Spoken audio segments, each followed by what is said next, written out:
आज आप लोग को बताऊंगा जो लोगों की कई तरह तरह की बीमारी होती है ना। लोगों की कई तरह तरह की बीमारी होती है, तो डॉक्टर एक ब्लड टेस्ट रिपोर्ट तैयारी करता है और सभी की ब्लड टेस्ट रिपोर्ट अलग अलग होता है, जिसमें आज आप लोग को बताएंगे जो ब्लड टेस्ट रिपोर्ट यानी कि ब्लड टेस्ट कितने प्रकार के होते हैं। तो देखिए, सबसे पहले हम सीबीएसई को लेते हैं।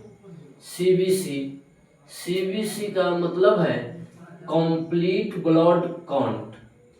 कंप्लीट ब्लड काउंट, इससे रक्त की सभी कोशिकाओं की संख्या और स्थिति की जांच होती है। हम जानते हैं कि हमारा शरीर कोशिका से मिलकर बना होता है और शरीर की कोशिका में ही रक्त का परिवहन होता है। आया बात समझ?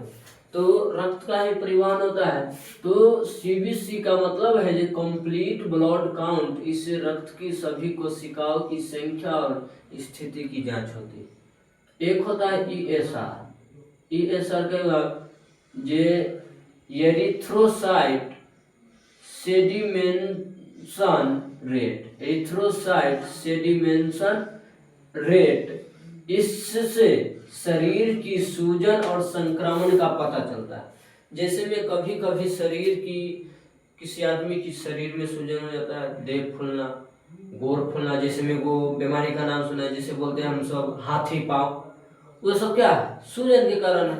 मांसपेशी में बढ़ जाना, मांसपेशी को बढ़ जाना, मांसपेशी में सूजन आ जाना, हड्डी में भी सूजन आ जाता है। इसी को डॉक्टर जांच लिखेगा ईएसआर, जिसमें इससे शरीर की सूजन और संक्रमण का पता चलता है। एक होता है एलएफटी।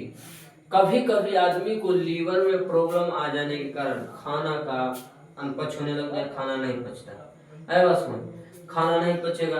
कभी कभी लीवर में अगर इन्फेक्शन हो जाता है तो शरीर की हर एक भाग में, शरीर के किसी हिस्सों में घाव उत्पन्न होने लगता है, घावाली नहीं छूटता है। तो इसलिए डॉक्टर ऐसे व्यक्ति को एलएफटी टेस्ट लिखता है, जिसमें होता है लीवर फंक्शन टेस्ट, जिसमें इससे लीवर की कार्य क्षमता की पता लगाई जाती है, यानी कि लीवर कितना क्षमता से वो काम कर रहा है। आया बात समझ? लीवर कितना क्षमता से वो अपना कार्य कर रहा है, इसकी पता लगाई जाती है एलएफटी टेस्ट से।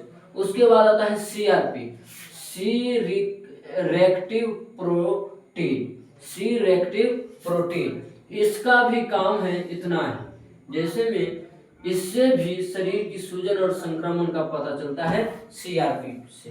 आया बस समझ? तो डॉक्टर बहुत सारे टेस्ट है, लेकिन आप लोग को इतना ही टेस्ट अच्छा है।